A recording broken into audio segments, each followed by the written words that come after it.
Alhamdulillah. Alhamdulillahi Rabbil Alamin. Wabihi nasta'in ala umuri dunia waddin.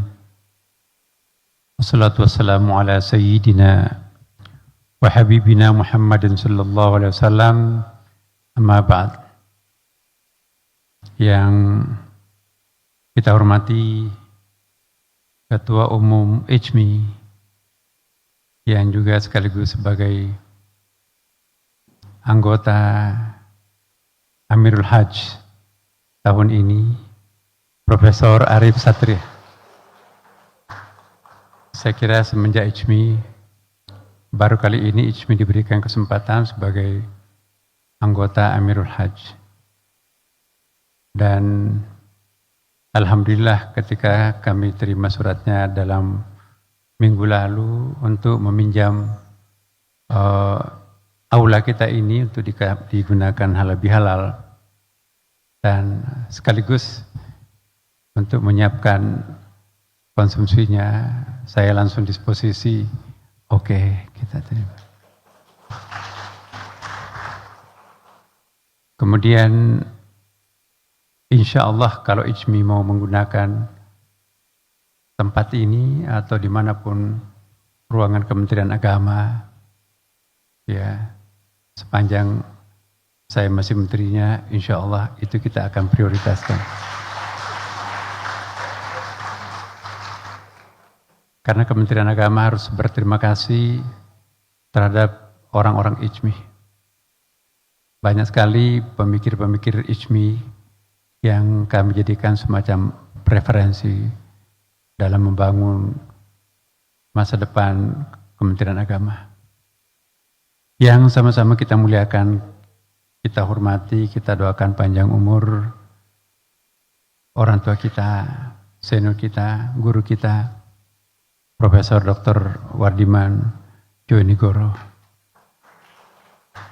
Ketua Dewan Kehormatan IJMI. Sekaligus saya ingin mengajak kepada kita semua untuk membacakan surah Al-Fatihah kepada teman-teman beliau sesama pendiri IJMI yang mendahului kita, wabil khusus Pak Habibi ala hadhihi niyah. Al-Fatihah. A'udzu billahi minasyaitonir rajim. Bismillahirrahmanirrahim. Alhamdulillahi rabbil alamin arrahmanir rahim maliki yaumiddin. Iyyaka na'budu wa iyyaka nasta'in ihdinas siratal mustaqim.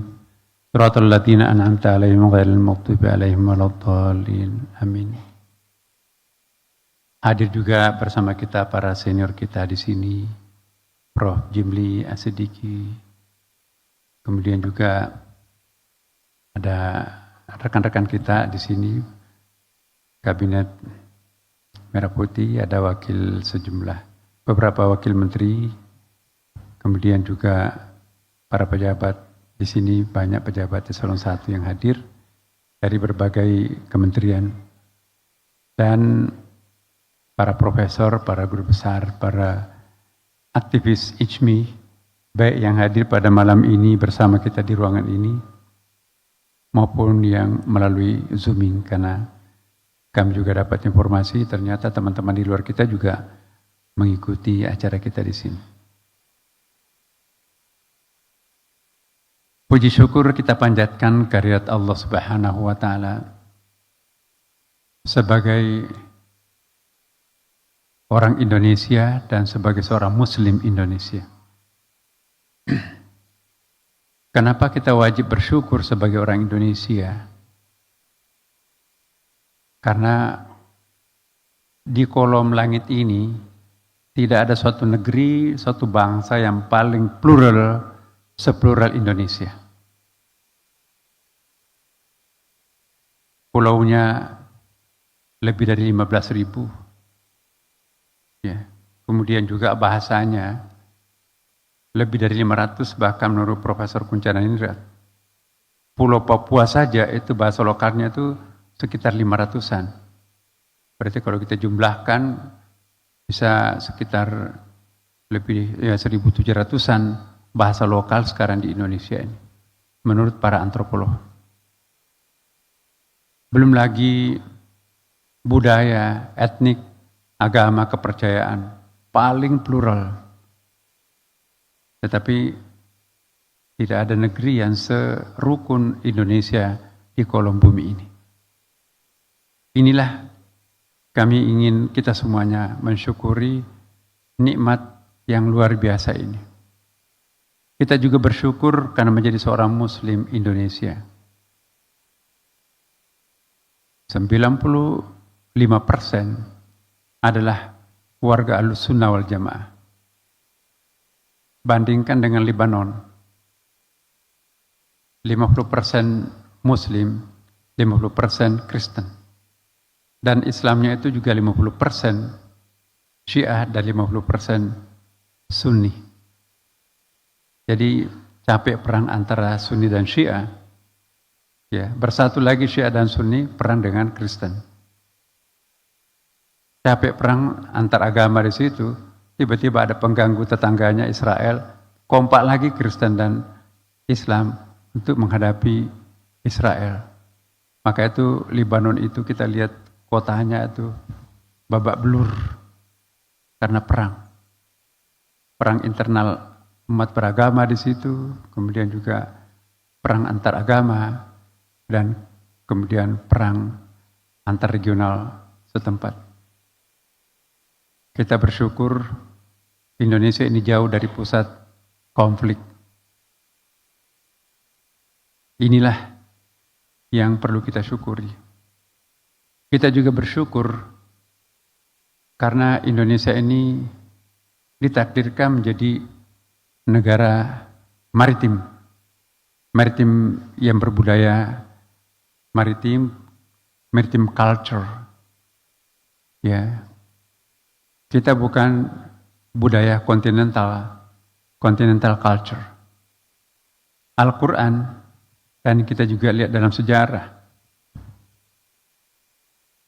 semua nabi itu turun di dalam masyarakat kontinental. 25 rasul, tidak ada suatu nabi, tidak ada seorang nabi pun lahir dan diangkat di daerah maritim. Semuanya di daerah kontinental. Jadi kita di Indonesia ada hikmahnya. Atau mungkin Tuhan melihat bahwa Indonesia tidak perlu ada nabi yang diutus di Indonesia. Cukup ustadz saja, itu sudah lebih santun daripada orang yang langganan nabi. Ini benar, Bapak Ibu sekalian. Kita tidak pernah ada nabi di Indonesia. Tetapi umat yang paling besar jumlah penduduknya di Indonesia, di dunia ini adalah Indonesia. Memang Pakistan sedikit beda angka, tetapi itu ada dua statistik yang berbeda. Allahu a'lam. Tapi poin yang saya ingin sampaikan bahwa mengapa para nabi diturunkan di dalam masyarakat kontinental? Termasuk Nabi kita Muhammad sallallahu alaihi wasallam. Karena ciri-ciri masyarakat kontinental itu sangat berlapis-lapis, sangat berkasta-kasta. Profesor Ruben Levin dalam buku antropologinya itu yang sangat terkenal, antropologi Arab. Ketika Rasulullah SAW itu hadir, itu ada 12 kasta. Jadi kalau di India itu hanya ada 4 kasta, tapi dunia Arab pada waktu turunnya Rasulullah itu ada 14 kasta. Kasta yang paling rendah itu adalah disebut sebagai perempuan budak ajami. Budak perempuan, ya, budak atau khadam, ajami lagi. Ajami itu artinya non-Arab. Nah, celakanya masyarakat tradisional Arab itu masih mengasosiasikan TKW itu sebagai khadam ajami, yang dalam tradisi bahasa Arab itu budak non-Arab. Dalam syair bahasa Arab itu, ya, budak perempuan ajami itu ditawar-tawarkan di pasar pun juga jarang orang mau beli. Ketika masa penjualan budak itu. Jadi inilah stratifikasi sosial yang paling rendah, sudah perempuan budak non-Arab atau ajami lagi kan. Kemudian di atas ada sertifikasi laki-laki budak non-Arab atau ajami. Ya. Kasta berikutnya adalah perempuan Arab, budak, ya. Kemudian yang berikutnya laki-laki Arab, budak. Stratifikasi di atasnya adalah laki-laki perempuan non budak tapi Arab. Di atasnya lagi laki-laki ya Arab dan bukan budak, tapi bukan bangsawan juga. Nah, urutan yang ketujuh perempuan, ya yang kedelapan ya perempuan, bangsawan, ya Arab. Di atasnya 9, laki-laki, bangsawan, Arab, tapi kebangsawanannya non Quraisy. Di atasnya lagi ada perempuan, bangsawan Quraisy, ya. Kemudian di atasnya lagi ada laki-laki, bangsawan Quraisy, tapi di atasnya paling puncak lagi bangsawan perempuan Quraisy Bani Hashim. Dan yang di atasnya puncaknya itu adalah bangsawan Quraisy Bani Hashim. Jadi kasta yang paling rendah sampai paling atas itu ada 12. Di Indonesia masyarakat maritim itu lebih egalitarian.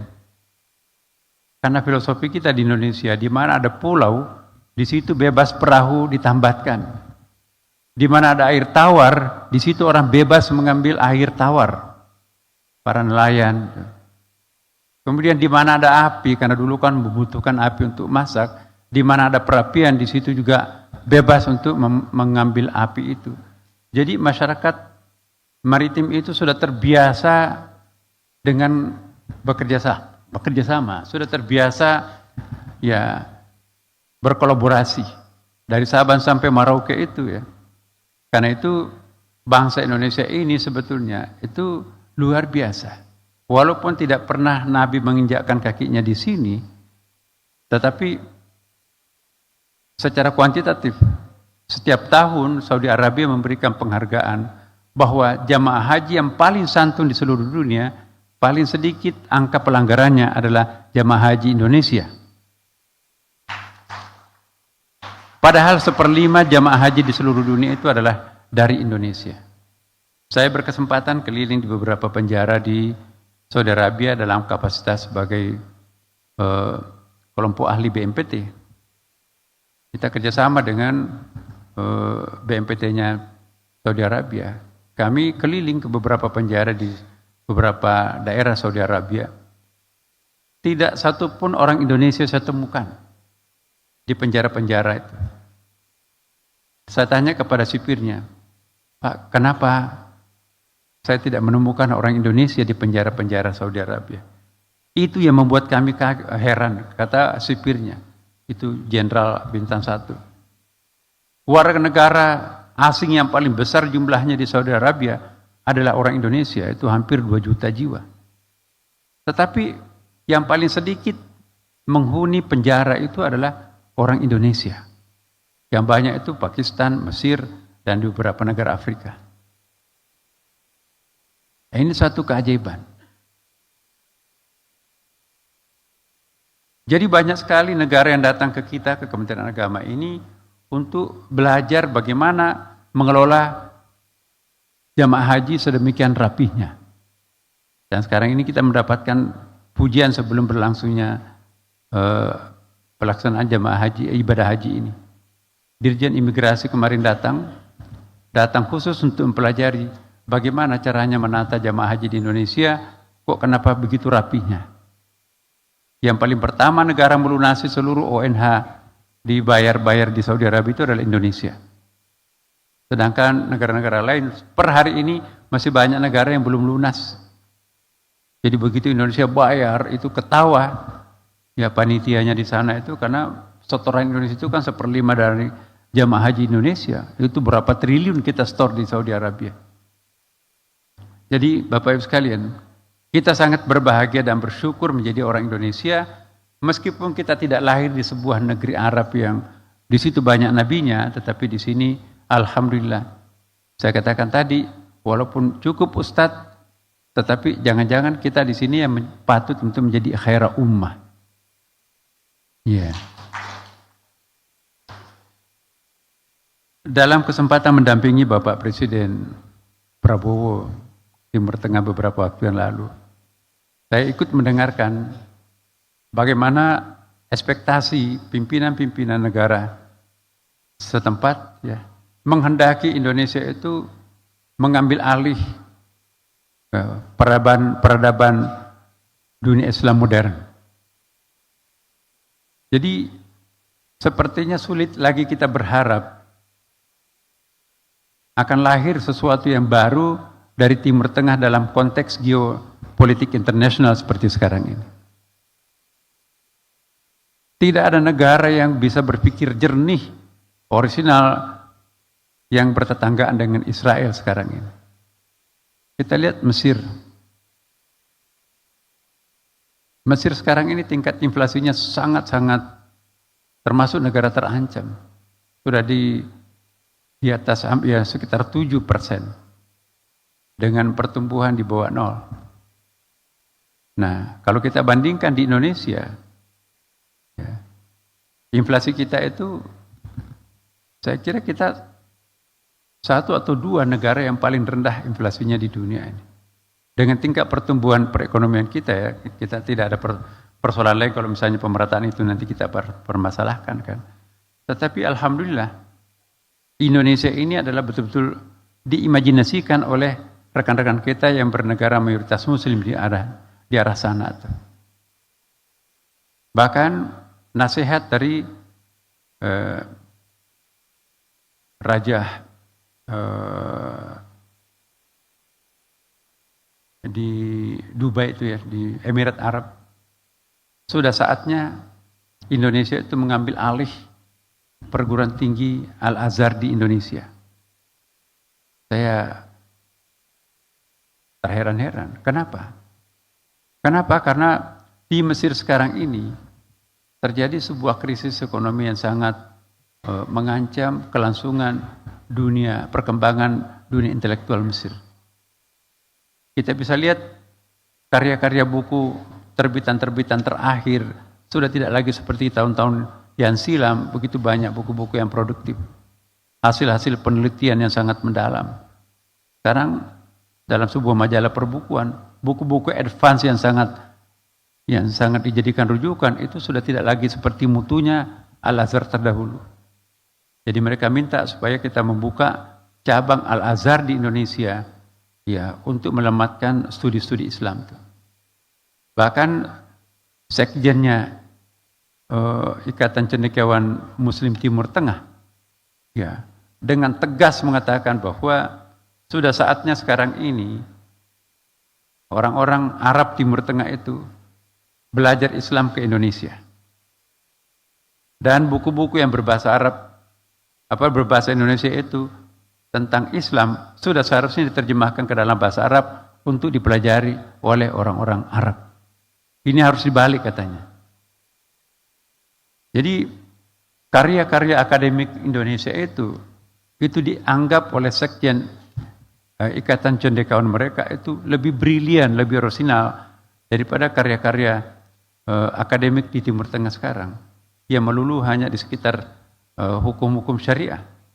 Tetapi yang lahir di Indonesia oleh ilmuwan-ilmuwan muslim adalah sudah masuk ke wilayah-wilayah technical engineering dan medicine dan sebagainya, yang ilmu-ilmu eksakta itu. Sehingga mereka beranggapan bahwa kiblat peradaban dunia intelektual muslim di masa depan itu memang sudah sangat diharapkan di Indonesia. Jadi sepertinya Timur Tengah sudah selesai tugasnya melahirkan nabi, tapi estafet kepemimpinan dunia Islam masa depan memang harus pindah ke Indonesia. Bukan saja karena perekonomian dan stabilitas politiknya ya, tetapi apa yang menjadi tujuan Rasulullah SAW sesungguhnya. Kalau kita lihat di dalam teks Al-Quran, salah satu tujuan diutusnya Rasulullah untuk hadir di muka bumi ini untuk mentransformasikan masyarakat kabilah menjadi masyarakat ummah. Apa perbedaan masyarakat kabilah? Kabilah itu adalah ikatan primordialnya yang sangat dominan. Etniknya, kesukuannya, ya genealogisnya, garis darahnya. Ya. Dan dalam masyarakat kabilah itu sangat terbatas yang bisa mengakses puncak. Tidak semua orang bisa mengakses tingkat puncak. Yang jelas perempuan tidak boleh menjadi pemimpin di situ itu. Ya. Karena memang hukum kabilah itu pemimpinnya harus laki-laki. Kemudian juga harus darah biru. Yang non darah biru jangan bermimpi untuk menjadi penguasa di negeri ini. Dan ada lagi masyarakat kaum. Jadi ada hisbun, ada qaumun, ada sya'bun, ya, ada kabilah, ada syiah. Dan yang paling ideal, konsep komunitas ideal itu adalah ummah. Wal takum minkum ummatun. Ya, tidak pernah wal takum minkum qaumun. Wal takum minkum hisbun. Hisbun itu garis ikatan politiknya menonjol. Wal takum minkum ummatun yad'una ilal khairi wa ya'muruna bil ma'ruf wa yanhauna 'anil munkar. Ini juga redaksi balaghahnya Al-Qur'an luar biasa ya. Kenapa al-khair itu yad'una dalam konsep balaghah itu? Kalau permintaan dari bawah ke atas itu namanya doa. Kalau perintah dari atas ke bawah itu namanya perintah, itu amr namanya. Kalau setingkat kita itu namanya iltimas. Ya. Gaya bahasa apa yang harus digunakan kalau sebuah instruksi dari atas ke bawah itu qaulan karima. Seperti wa qul lahuma qaulan karima. Jadi bapak, ibu kepada anaknya itu ada qaulan sadida, qaulan baliga, tapi dari bawah ke atas itu qaulan karima. Ya, dari samping itu qaulan lagi dan seterusnya. Jadi inilah gaya bahasanya Al-Qur'an. Kenapa al-khair itu harus yad'una dan kenapa al-ma'ruf itu harus ya'muruna? Kenapa tidak dijadikan wa ataf saja? Wal takum minkum ummatun yad'una ilal khairi wal ma'ruf. Atau dibalik, wal takum minkum ummatun ya'muruna bil khairi wal ma'ruf. Tapi ini tidak. Yad'una lil khair, dari atas ke bawah untuk mewujudkan al khair. Wa ya'muruna bil ma'ruf, amr itu kalau al ma'ruf itu harus diwujudkan dalam bentuk amr. Mal farqu bainal khair wal amr. Kalau al ma'ruf itu jadi apa ya? Ma'ruf itu populer, sudah common sense gitu ya. Sudah tidak ada persoalan lagi. Jadi kebenaran itu sudah mutlak diterima semua pihak. Maka common sense seperti itu perlu dipaksakan, nggak ada masalah, nggak ada kontroversi di situ. Tapi kalau al-khair itu masih ada kontroversi, maka itu kita perlu pendekatan-pendekatan persuasif untuk mewujudkannya. Maka itu disebut wal takum minkum ummatun yad'una dari bawah ke atas. Tapi kalau sudah menjadi ma'ruf, maka itu harus ya'muruna bil ma'ruf. Nah, itulah caranya Rasulullah berdakwah. Tidak semua medan itu disamakan harus ya'muruna bil khair, ya'muruna bil ma'ruf, no. Al khair itu perlu ditempuh dengan yada'una dan kalau ma'ruf itu harus ditempuh dengan amr. Jadi Rasulullah misinya bagaimana mentransformasikan masyarakat kabilah menjadi masyarakat ummah. Apa itu ummah Bapak Ibu sekalian? Ummah itu bukan bahasa Arab asli tapi bahasa Hebrew yang ditransfer menjadi bahasa Arab. Alif mem ini bahasa Hebrew artinya cinta kasih, the same lover, cinta sejati. Untuk dipinjam memberikan merek terhadap seorang ibu yang dilakukan tadi sangat bagus. Jadi ummi itu adalah cinta kasih, unconditional love, ya, the same lover, cinta suci gitu ya. Dari akar kata alif mem ini lahir amamah, keterdepanan, visioner ke depan. Dari akar kata alif mim itu juga lahir imam, pemimpin yang berwibawa. Tidak bisa disebut imam kalau tidak berwibawa. Dari akar kata yang sama lahir makmum, follower, ya, makmum yang santun. Tidak bisa disebut makmum kalau tidak santun. Dari akar kata yang sama lahir imamah, konsep yang mengatur antara pemimpin atau imam dan makmum yang dipimpin itu disebut dengan imamah. Itu yang dijelaskan dalam bukunya Pak Prof. Jimli As-Siddiqi, itu ada 2 bukunya membahas tentang ini. Jadi saya hafal semua buku-bukunya Prof. Kami koleksi. Iya. Jadi ummah adalah suatu komunitas yang diikat oleh kasih sayang yang sangat dalam, ummi, ya, punya visi ke depan, amama, dipimpin oleh seorang yang berwibawa, imam, oleh rakyat, di atas rakyat yang santun, makmum, dengan sistem kepemimpinan yang ideal, imamah. Komunitas seperti inilah nanti yang disebut dengan ummah. Dan inilah yang akan diwujudkan oleh Rasulullah, wal takum minkum ummatun. Nah, kalau kita lihat lebih bagus mana ummah yang ada di Indonesia atau ummah yang ada di Timur Tengah. Dan Quran sendiri mengatakan kan, al-a'rabu asyaddu kufran wa nifaqa. Apa artinya itu? Mohon maaf nih. Bisa kita terjemahkan bahwa orang-orang Arab itu lebih dahsyat kekafiran dan kemunafikannya. Asyaddu itu lebih dahsyat. Nah, berarti kita di Indonesia ini, meskipun tidak pernah ada nabi, tetapi alhamdulillah tingkat kesantunannya itu karena memang kita berasal dari culture yang maritim. Ya. Maritim culture ini suatu hadiah yang sangat istimewa, perlu kita syukuri. Di samping itu juga kita berada di garis khatulistiwa. Enak sekali kita Bapak Ibu sekalian. 24 jam sepanjang masa kita bisa pakai baju begini. Tapi kalau kita di Amerika, di Kanada ya, ini hanya bisa kita pakai baju begini 3 bulan.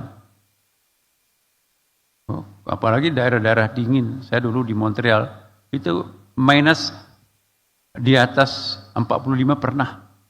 Itu kayak apa itu? Kita pakai sepatu, dibungkus lagi sepatu luar lagi itu.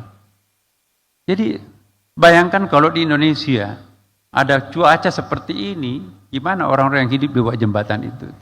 Jadi kita perlu bersyukur bahwa cuaca kita yang sangat bersahabat seperti ini, ya, kemudian juga buminya juga sangat subur. Kami ikut juga di nelayan di waktu masih di Amerika itu, di Philadelphia. Pak, kenapa jumlah ikannya di sini sedikit? Ternyata Pak Rektor ya, jumlah ikan yang di daerah dingin itu sangat terbatas dibandingkan dengan daerah-daerah khatulistiwa. Ikannya itu betul-betul ribuan, nggak tahu berapa jumlahnya itu. Saya bukan dari perikanan, tapi kalau mau melihat jenis ikan, datanglah ke daerah khatulistiwa Indonesia. Di daerah kutub utara, kutub selatan yang ada musim dinginnya, ikan hias itu ternyata nggak bisa tumbuh, nggak bisa hidup. Yang bisa hidup itu adalah ikan-ikan yang sisiknya besar itu. Tapi kalau mau melihat keindahan laut, datanglah ke Indonesia, karena di situ tidak ada pembekuan dasar laut. Jadi di daratan sangat subur, di lautan sangat indah, itulah Indonesia. Qita'un minal jannah, bagian daripada surga. Jadi yang paling penting untuk bersyukur di muka bumi ini adalah kita orang Indonesia. Ya. Masya Allah. Dan yang paling penting juga untuk bersyukur adalah pemerintah. Kenapa pemerintah? Masyarakatnya adalah Sunni. Paling enak itu diperintah itu kaum Sunni itu Bapak Ibu sekalian. Lebih baik diperintah 100 tahun oleh pemerintah yang zalim, yang korup, daripada kosong kepemimpinan 1 hari. Tapi kalau Iran, Syiah, jangan main-main. La ta'ata li makhlukin fi ma'siyatillah. Tidak boleh kita bertoleransi, tidak boleh taat terhadap pemimpin yang korup. Maka itu di sana kan terkenal dengan sistem revolusinya. Jadi lebih baik kita diperintah oleh pemerintah yang korup 100 tahun daripada kosong kepemimpinan 1 hari, maka akan berlaku hukum rimba. Itu lebih dahsyat akibatnya. Nah, inilah yang dimanfaatkan oleh Belanda. Kita lihat disertasinya Sunan Kudus itu. Pembimbingnya adalah Profesor Salman Kaiser. Tidak pernah ke Indonesia, hanya sampai di Singapura, tapi Profesor Salman Kaiser ini menerjemahkan 2 buku Imam Syafi'i yang sangat penting di Indonesia, I'anatut Talibin. Kenapa mazhab Syafi'i dipertahankan di Indonesia? Karena mereka tahu, Belanda tahu bahwa karakter antropologis Indonesia itu adalah paternalistik dan patriarkal. Tidak perlu menguasai seluruh rakyat Indonesia, kuasai pemimpinnya, sultannya. Karena apa kata rajanya, maka itu kata rakyatnya. Itu kan paternalistik. Dan tidak perlu menguasai seluruhnya. Tidak perlu direpotkan oleh perempuan. Karena apa kata laki-laki, maka itu kata perempuannya. Maka itu paternalistik. Maka itu dipelihara. Fikih yang berorientasi paternalistik dan patriarkal, itulah mazhab Syafi'i. Menurut penelitian mereka. Jadi politik antropologi Belanda itu, kenapa mazhab Syafi'i dipertahankan? Kenapa teologi Asy'ari dipertahankan? Karena ini untuk mengademkan kepemimpinannya. Ya, jadi kita bersyukur bahwa alhamdulillah Indonesia sudah seperti ini. Terakhir Bapak Ibu sekalian, karena waktu kita sangat terbatas, kita beri kesempatan kepada para senior kita nanti. Saya ingin mengingatkan kepada kita semuanya ya, bahwa apa yang harus kita lakukan di masa depan di Indonesia ini. Terutama kita sebagai anggota ICMI. Ya, ekspektasi masyarakat kita di luar, ya, baik itu di negara barat, kami mendapatkan banyak tugas ya. Pada bulan Februari yang lalu Bapak Ibu sekalian, kami diundang di United Nations selaku imam besar. Ya, kami 1 jam ya diterima oleh beliau. Diminta Masjid Istiqlal itu untuk memberikan istilahnya itu apa ya, berkolaborasi dengan masjid-masjid di Amerika Latin. Karena pengungsi-pengungsi dari Syria, dari Palestina, dari Sudan, negerinya bermasalah itu susah menembus Amerika Serikat ya, maka itu terdampar di Amerika Latin. Dan mereka itu membangun masjid.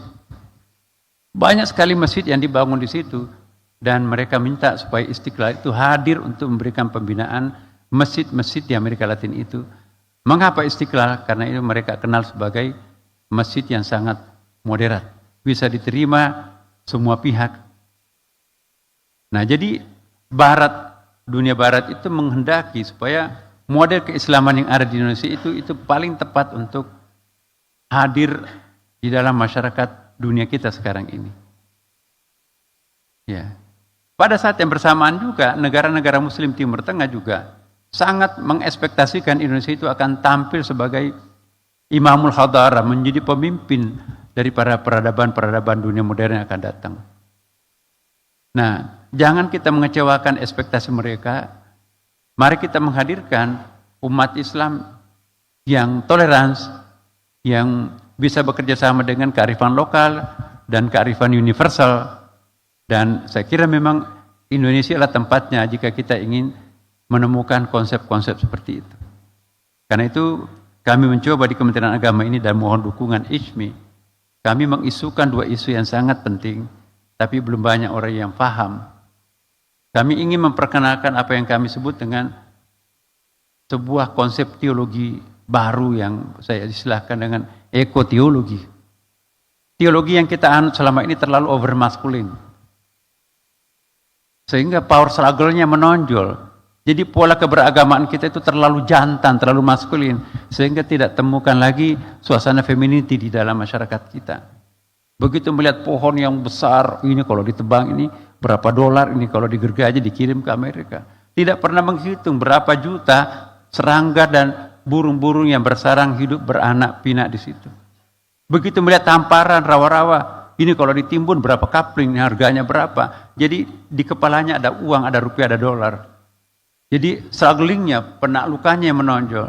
Tidak pernah bayangkan betapa banyak ikan di situ yang menghendaki kelanjutan kehidupan.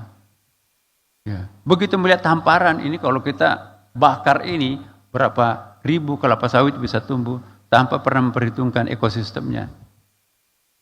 Bahkan di mana ada peluang, apakah itu halal atau haram, pokoknya itu belakangan persoalan.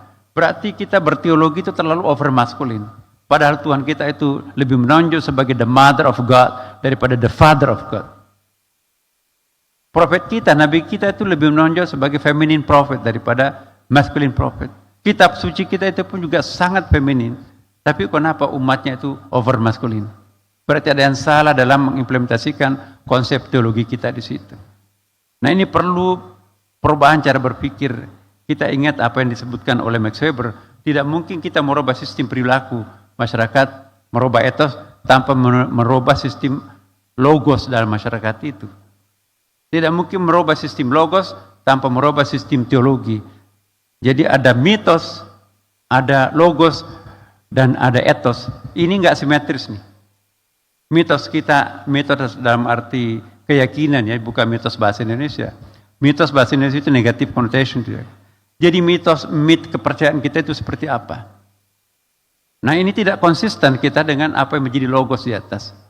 Logosnya pun juga tidak konsisten apa yang menjadi habit, apa yang menjadi etos. Jadi kita lihat ya, Plato misalnya, Aristoteles bebuyutannya pun juga.